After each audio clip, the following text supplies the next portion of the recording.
me say at the outset that I'm no dope. I've counted the number of people in the room. There are 4 fewer people here than last year. That won't do. I think the 3 or 4 who were here last year who come back have really come back not so much to hear what new I've got to say, but to see whether I contradict the things I spoke about last year. As we were negotiating this visit, the dean asked me for a title. I sent him one. I asked whether it would be too provocative. He responded, provocative is good, and he promptly forgot the title. So I'm going to make a couple of footnotes to the introduction. The first of which is that it's no modest thing that I am no longer the Judge Robert Widney Professor of Business. I am now, you will find this interesting, the Judge Robert Widney Professor. And that grows out of the fact that since I last saw those of you who had nothing better to do than to return for another visit, I have become the university's gypsy professor.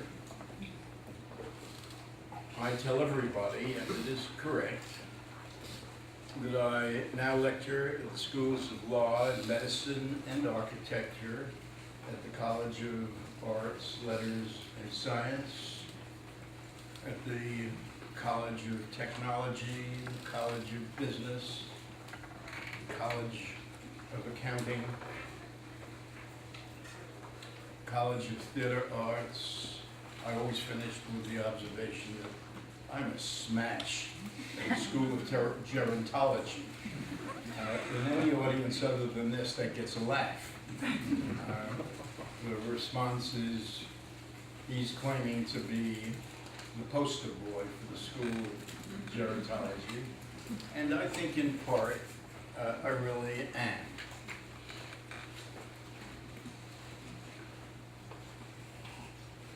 The title that your wonderful dean forgot, and that I suggested seriously, was The Myth of Aging and Wisdom. Now, this is not a totally new idea of mine. It was original with me when it occurred to me, but then I decided that I'd better start studying the literature to determine whether there was any evidence to support my thesis.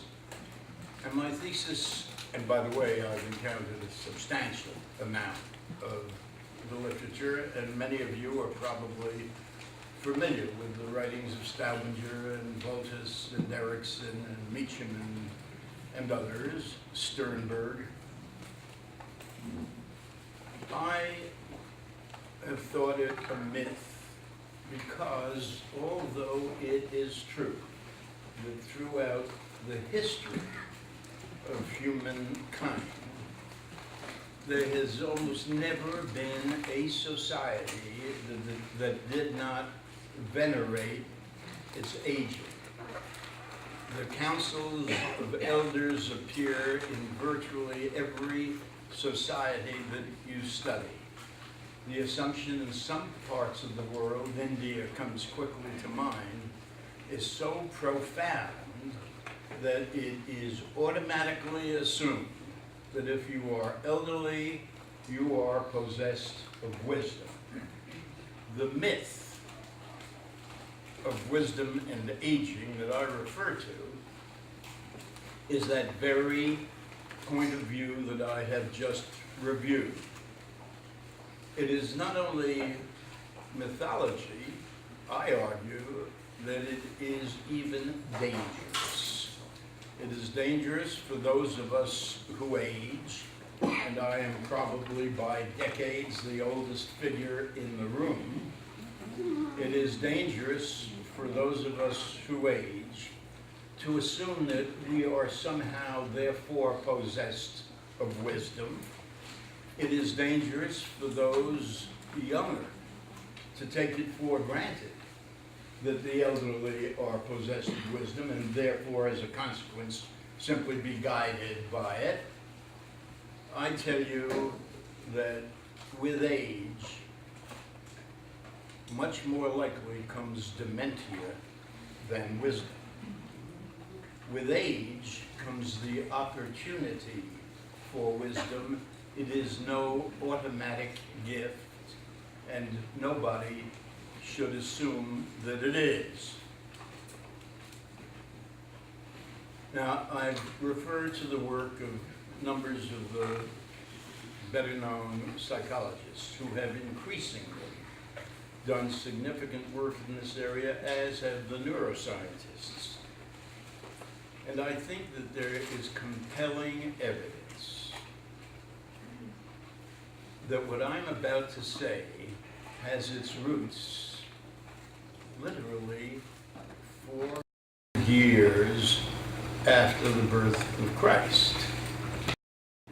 The Roman philosopher Juvenal was the author of that epigram you've heard time and again, a sound mind in a sound body. He knew what he was talking about. If we proceed on the basis that adding years is its own license, all we have to do is make sure that the body is kept in shape, we are doomed to a very poor outcome. It is obligatory that as we age, we exercise this as vigorously as we exercise this. Finding that equilibrium is the challenge. I have a great fondness for an observation made by one of this country's most beloved writers, E.B. White. Are you at all familiar with the writings of E.B. White? You know Charlotte's Web. Likely the most illuminating and the most delicious of his writing was his autobiography. At one point in that delicious autobiography, he writes, "I wake up every morning determined to change the world and also to have a hell of a good time. Sometimes," he added, "that makes planning the day a little difficult." I recommend that to all of you who are growing up, all of you who think that you have grown up, all of you who are working in the field of gerontology. I recommend that to you as wonderfully pithy, wealthy advice. Most human beings I've encountered, and I have spent a lifetime around this world, the vast majority of human beings I've encountered at every level wake up every morning determined to figure out how to get through the goddamn day. That is very different from what E.B. White was urging. And what a dreadful waste of a life is it to get up somehow trying to figure out how to get the day done with, to get it behind you. Well, if we, the younger, the middle-aged, the older, and the very, very old among us, and I tell you with some pride that a month ago I celebrated what that wonderful poet, Dylan Thomas, spoke of as my 91st year to heaven. I believe I'm just getting started. And I believe that the reason that I'm just getting started is I regard seriously the counsel that I've been offering here. Get up every day, vigorous about its opportunities, to seek not so much skill, though skill is good, skill is useful, to seek not so much a narrow, specialized role in life, but to seek a broader, more dimensional life. The dean spoke the fact that I have spent a significant part of my lifetime in industry. I think a half century and more is a significant amount of time. I can tell you that industry is overwhelmingly populated, as for that matter is government, and as for that matter is the world of education, by people who have learned one narrow discipline, and that is essentially all they know. I know for a fact that this is so in government and in industry, and to be absolutely blunt about it, the more time I spend in university life, the more convinced do I become that it's also and equally true in the higher reaches of academia. The people who have devoted their lives to learning one specialty, in industry if you like, finance, marketing, production, the people who have devoted themselves to developing one specialty have not infrequently graduated to roles of prominence in the world they occupy, and why not?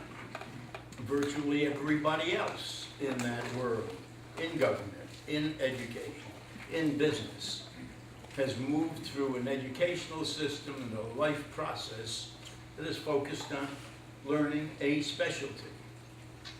The consequence so often, however, is that people in the corner office who have prospered in industry live lives of silent terror. They know this one thing. They don't have a ghost of an idea about how the whole system works. And they live these lives of terror, fearful, first of all, that the company at which they work has a life and emotion of its own, independent of me.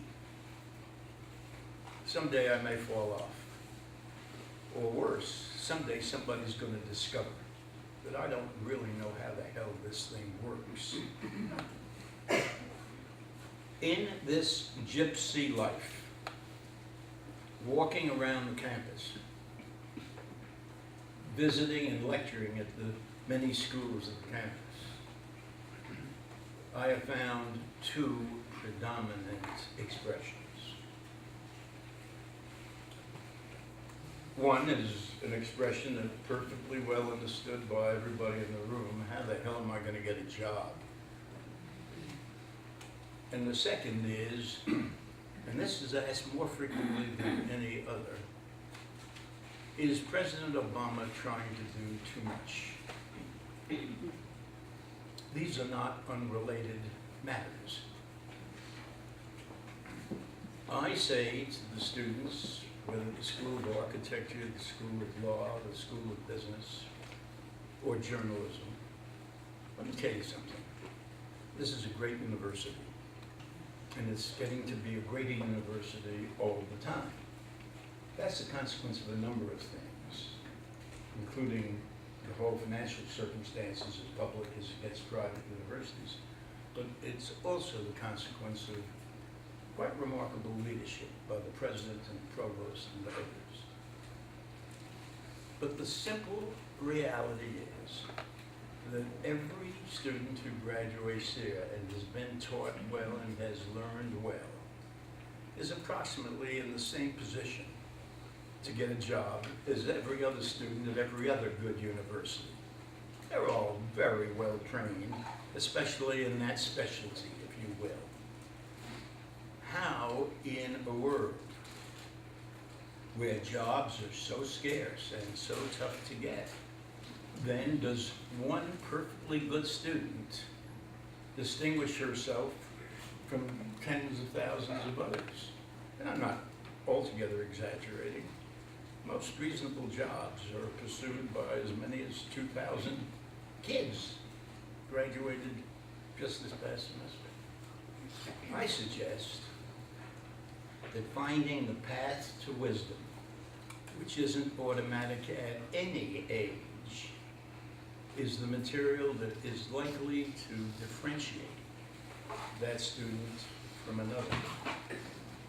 Go to an interview for a job, I tell these guys, and you're terrified. But I have a piece of information that may be useful to you. The person who is interviewing you, he's terrified. He may very well be the graduate, the product that I was talking about before. This fellow who really doesn't have a sense of how the whole place works. What's more, and I know this is true because I'm a pretty smart kid, and I can tell you for certain, if I've done one interview, I've done thousands of them, I still don't know how to do an interview. I sit in an interview as uncertain as the interviewee. The only real difference is that I've already got a job. But my urging of the student is not silly. It says, if you come to that interview and you haven't prepared yourself, you bloody well deserve to be dismissed along with the other 100 or 200 applicants. The least you ought to do, since you're so good at this stuff, is Google the company, Google the guy who's going to interview you, come to the interview with something of a point of view. If the guy interviewing you doesn't have it, it'd be pretty interesting to him, to her, if you do. Pretty interesting if you say, you know, I was reading the company's last annual report. I came upon a paragraph that I thought was so interesting.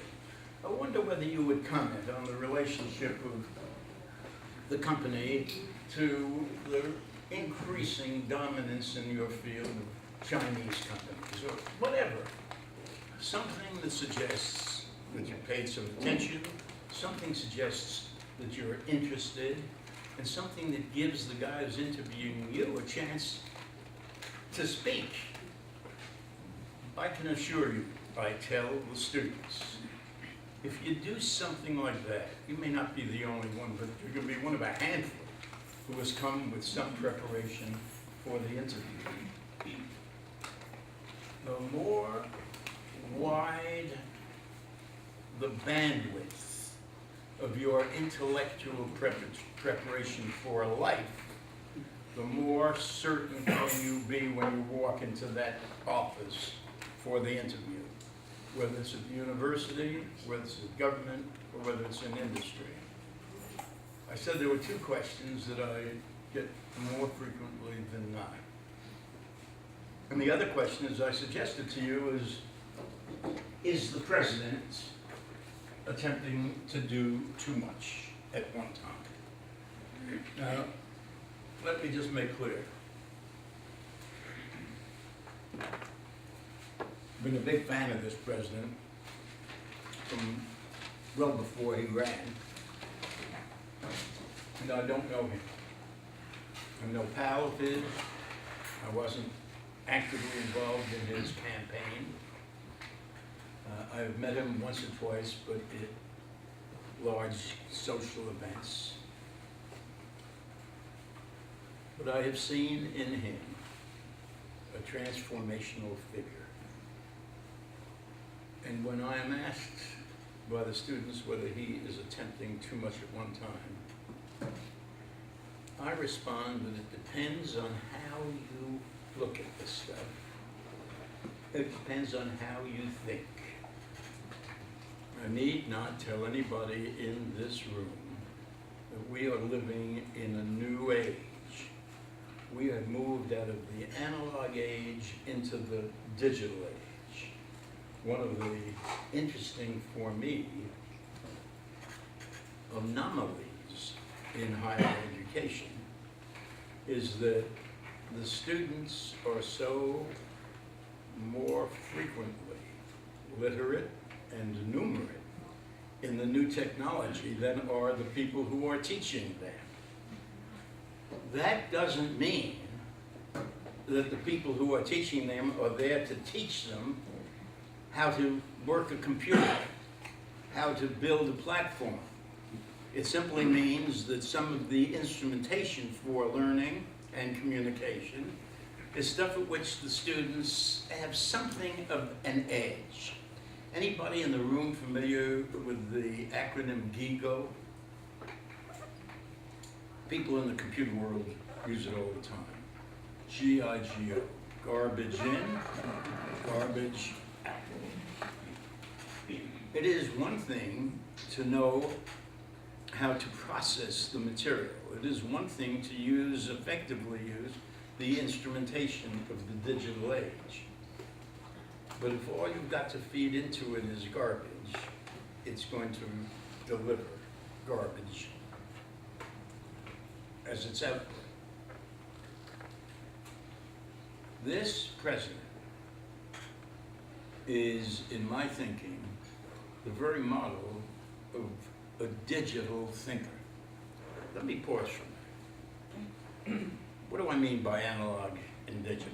For the few of you who are not brilliant scientists, whether you're talking about an electronic system or organization or process or thinking, one thing that is characteristic of every analog arrangement is that it is vertical, it is top-down, it is serial.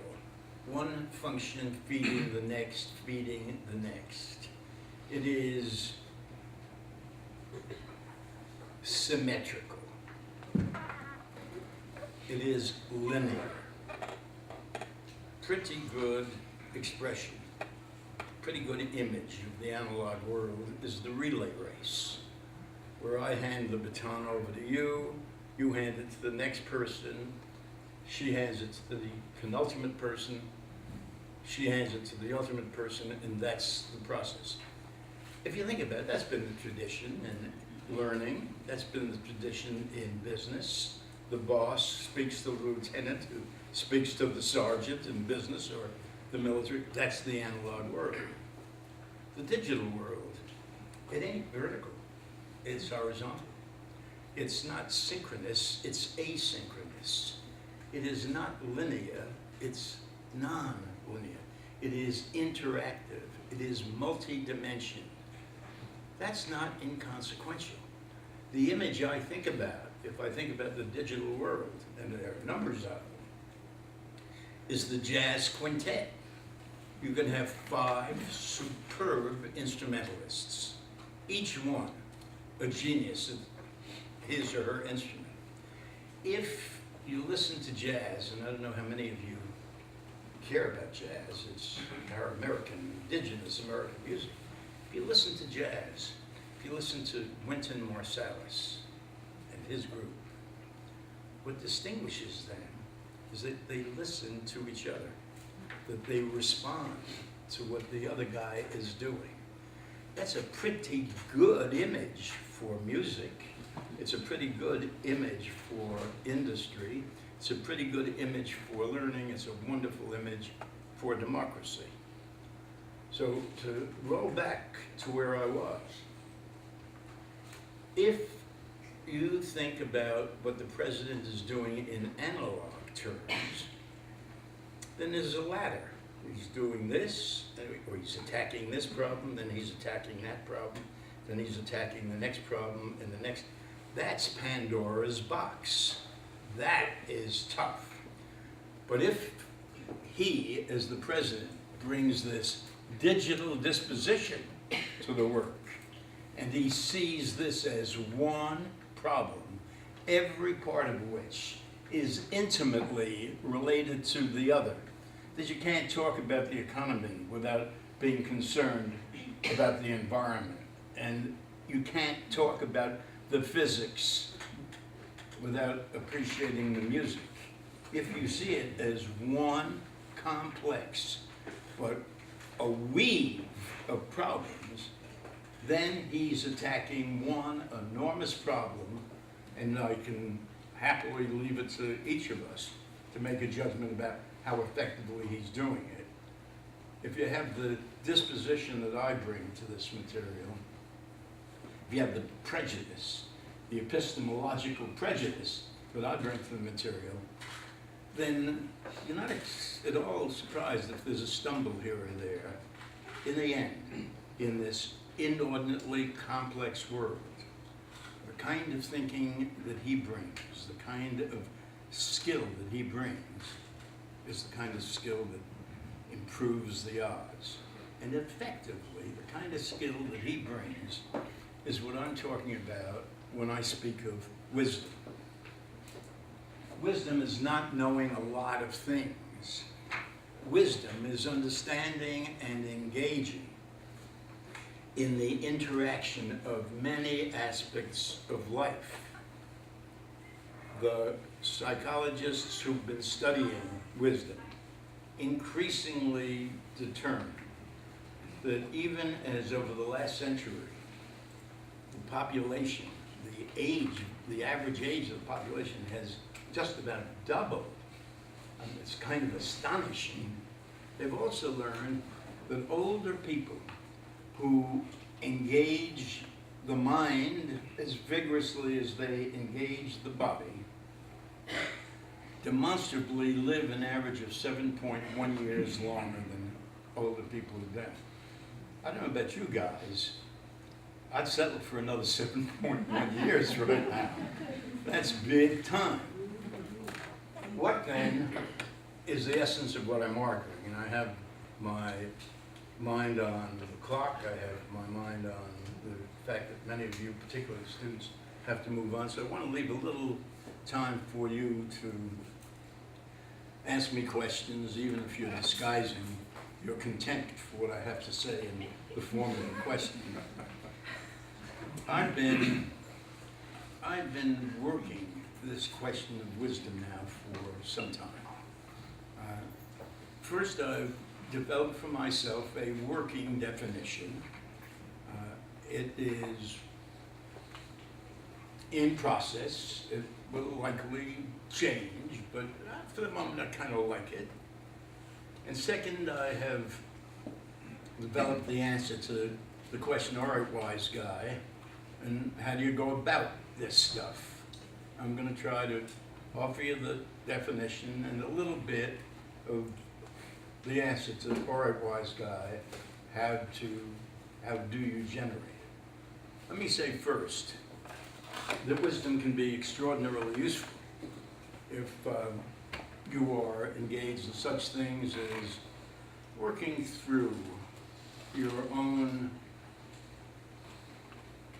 dreadful unhappiness over the death of a beloved person. Wisdom can be extraordinarily useful if you are trying to work through the challenges of discontent within the group, whether it's the family or a business or what. Wisdom can be extraordinarily helpful when you're trying to get a fix on where am I going with my life. Wisdom's pretty good objective. It doesn't come easily, and it is not the automatic gift of age. You bloody damn well have to work at it. So, my rough working definition of wisdom is the synthesis of knowledge, experience, judgment, and appropriate doubt. That last piece is crucial. The readiness to question the orthodoxy. The readiness to bring some appropriate doubt to the guidance that says this is the way you do it because this is the way it's always been done. That synthesis of experience, of knowledge, of judgment, and appropriate doubt, I think of as wisdom. And briefly, my path, as I continue to seek it, and though I recommend it because I would not follow it if I didn't think well of it, there are others. My path has grown out of the determination to work this as I work this. I play golf not because it's a wandering in the countryside. I play golf because I find in it all sorts of magic. I find the walk in the country wonderfully exhilarating. I find the society that golf generates remarkable. The guys I play with here, 25 years, 30 years my junior. The guys I play with in Washington, 25, 30 years my junior. I don't necessarily have much social engagement with them outside of the golf clubs. But I tell you, every one of them and I with them would take a bullet for the other. The golf generates a remarkable society of mutual trust and honesty. It's an interesting thing. If I had more time, I'd tell you more about it. But I'll put it to you this way. Michael Sandel, who is simply the most popular professor at Harvard, an ethicist, a historian, does a gig that draws, and I'm not making this up, audiences at school of 1,500. I'm proud of myself. I've got 30 people in this room. What he does is to present one of the historic ethical problems. And he'll say, this is the positive side, this is the negative view. How do you respond? And the students at Harvard will offer their view, and Michael will walk up and down the stage, and it's very, very interesting. Let me tell you what Talleyrand said about that, and how Kierkegaard responded when he heard of Talleyrand. Does that alter your thinking? This was his approach. He took this approach and this very same model that he used at Harvard to the Aspen Institute last summer. It had to do with Casey Martin, a professional golfer with a withered left leg from birth. Casey Martin had applied to the Professional Golfer Association to be able to play in the golf tournaments, the professional golf tournaments, but navigate the course with a golf cart. And the bureaucracy of the PGA said, the hell you do. Walking is part of the athletic process of the game. Can you believe this? This matter went to the Supreme Court of the United States. And by a ruling of 7-2, the Supreme Court ruled in Casey Martin's favor. Here was Sandel at the Aspen Institute with this older audience, presented this issue. Those who first spoke all said something similar to what I suggested a moment ago. What in the world are you talking about?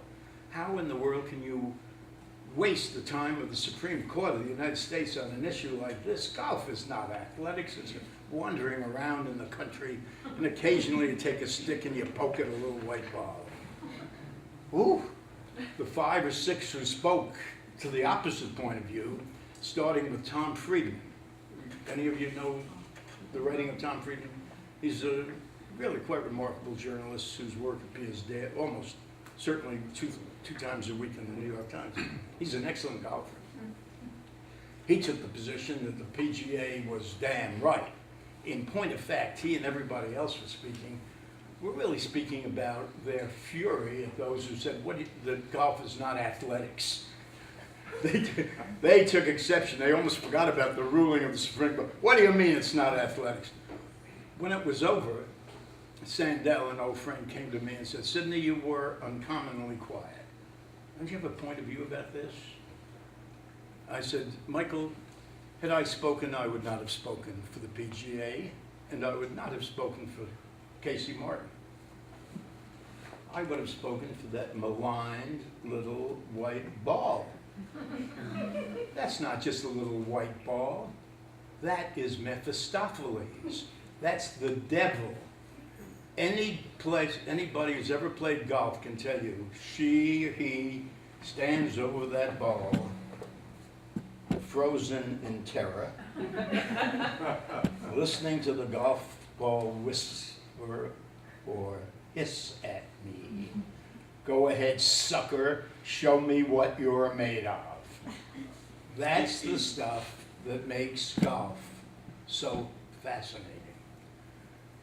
I say that the engagement of sport, athletics, with intellectual pursuit, the working of the mind, a sound mind in a sound body, is the gateway to wisdom. My exercise ever since I was a kid was to read prodigiously and to write. If I had more time, I'd explicate. But I tell you this, I believe I read to learn, I write to discover what I know.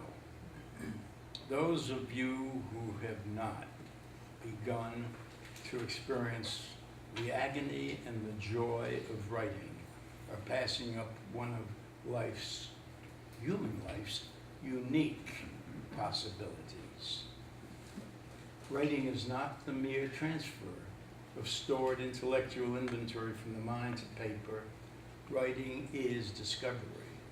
That same Dylan Thomas I spoke of earlier spoke of the blank page on which I read my mind. So for me, reading, writing, the contemplation of what I've read, the contemplation of my life has been my approach to wisdom. Interest in science, interest in music, interest in literature, interest in industry, interest in the public life, all of that has been for me a meld. I believe that I deal with opportunity and challenge, success and disappointment in that digital fashion I was ascribing to the President of the United States, where I damn well try. There are other paths to wisdom. I know many people who reach it through religion. I know others who reach for it through public service. I am not saying to you, mine is the one and only way. But I am saying, A, don't take it for granted. B, don't accept the notion that it comes automatically with age. And finally, if you're interested in the whole world of gerontology, wrap your mind a little bit around this conviction that is thousands of years old. A sound mind and a sound body. I thank you.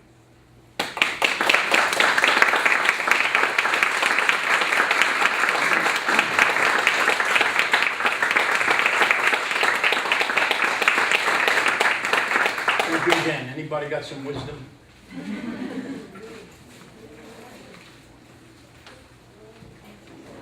Please. How did you decide once you knew what your specialty was going to be? What else you wanted to gain your wisdom in? Well, the question presumes that I knew what my specialty was going to be. I didn't know. As it happens to so many people, I fell into it almost accidentally. Went to school. I studied school technology. I got a job. A few years before your grandparents were born, working for a small company that made public address equipment. That ultimately joined my interest in music, and that's what started me down that audio path. When students have said to me, I'm concerned, I don't know what I want to do, I applaud. That's not bad news. That's a hell of a start. this business, and we don't have a lot of time for this, but this business of teaching, learning one narrow thing, I argue is wrong. This university is now reaching beyond traditional teaching. It's one of the universities that expresses serious interest in interdisciplinary, multidisciplinary learning. I'm promoting the notion it's not enough for a student to spend some time in philosophy, some time in science, some time in technology. I say that's a magical weave. Albert Einstein, one of the truly great minds ever, once said, "The most beautiful thing we can experience is the mysterious. It is the source of all great art and science." That's a powerfully important observation. And what he was saying is that the fountain that feeds great art is the same fountain that feeds great science. What made him so original was not that he was the greatest mathematician or physicist of his day. He was not. Guys like Poincaré and Planck and others were arguably far better equipped than he. What made him unique was his ability to challenge the orthodoxy, to look at what we accepted as reality, and to rejigger the relationships among the elements of observed reality. Do you know something? That not only made Albert Einstein the greatest scientific figure in our history, he was also an enormous influence on art. If you think about modern art, Cubism, Picasso, what the hell is that? Picasso was looking at observed and accepted reality and rejiggering the relationships and giving it graphic expression. Isadora Duncan did the same thing in art. Not surprising. All of this was really happening around the same time. So when somebody asks me what moved you in a particular narrow direction, I say, no, it's what moved me in a broader direction that intrigues me. I don't know that it's important that I got started as an engineer. I didn't last more than 6 months as an engineer. I remember the fellow I worked for, the chief engineer in a little company, running down the hallway one day screaming at the owner of the company, "If you don't get this guy out of my engineering department, he will single-handedly lose the war." His name was Bernie Carden. Some of you may have heard of Harman Carden. Ultimately, he and I went into business for ourselves with $10,000. The company that exists today, in which Harman Carden is a part, did $4 billion of sales a year. It's a long answer to your question.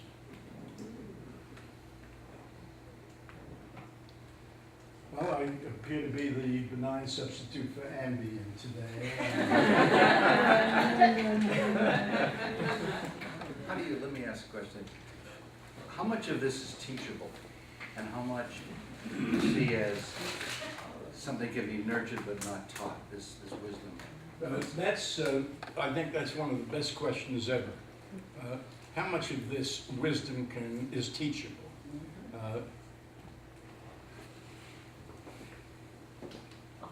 Because I have come to my time and work at the college in an unorthodox way, which, by the way, I think is consistent with my answer to your question, and because I am so bloody old, I have felt that if I manage some reasonable equilibrium between respect for the people I encounter and a willingness to speak the unorthodox, I can get away with it. So far, I'm into my 3rd year, I don't seem to have broken a hell of a lot of glass. But one of the things I argue all the time is that on this campus there are no less than 13 institutes or centers that teach leadership. You're aware of this. We spoke about it once. Every one of them inveighs against what they call the silo organizations. organizations and operations that know this one narrow thing and don't have anything to do with the rest of the world. I think it's interesting, anomalous, amusing, but informative that these 13 centers of leadership education at USC don't have anything to do with each other. If you're not amused by that, you're not following me. How can you argue that you should not operate in insulation, in isolation, and that's the core of what you're teaching these guys, and you ignore what's going on in similar organizations in the same university? Seems a little wacky to me. I argue that you can't teach leadership. You can't teach leadership, you can't teach wisdom. The responsibility, if I may say so, of the dean, of the faculty, is to recognize the potential for leadership, the potential for wisdom in every student, and to nourish it, and to encourage it, and to facilitate it. This is not a new idea. This goes back to Aristotle. That's long enough ago. Who argued against the view that teaching consisted of opening the empty vessels, which were the students' minds, and pouring the information into them. That doesn't cut at all. It's a larger challenge to a teacher to encourage wisdom. It's a larger challenge to a teacher to encourage leadership than to say, here's the dogma. I lay it out for you. Here's the 1, 2, 3 of wisdom. Here's the 3, 4, 5 of leadership. Well, kindle the flame, I think, was the other part of what Aristotle said, wasn't it? Not fill a vessel, but kindle Exactly. the flame. Kindling the flame Kindling. is very much the same, if you like, as nourishing, encouraging it. Let me offer you a bit of poetry, and I think I'll close with this. Because I think this wonderful passage really captures the central message I've been promoting today, and I continue to around the campus. This is an epic poem by Tennyson, Ulysses. And part of it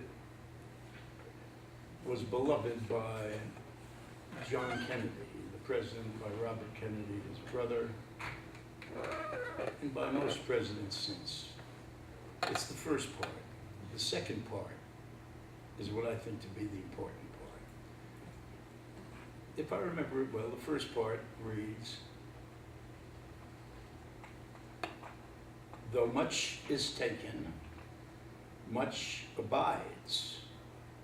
And if we are not now that strength, which in the old days moved heaven and earth, that which we are, one equal temper of heroic heart, weakened by time and fate, but strong in will to seek, to search, to find, and not to yield.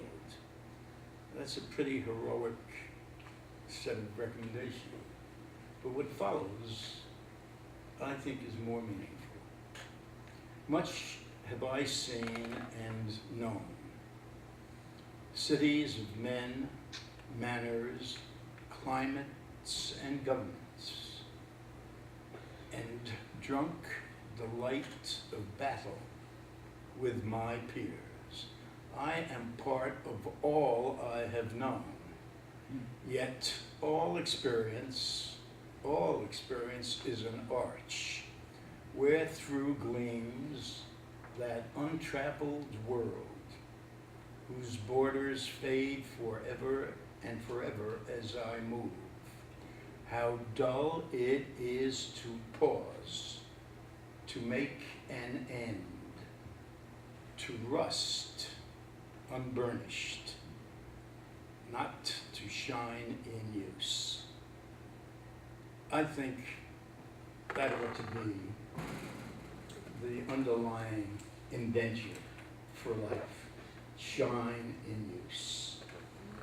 That's what you guys, interested in gerontology, interested in helping, interested in learning, interested in teaching, I think ought to regard as the North Star. Please, go shine in use.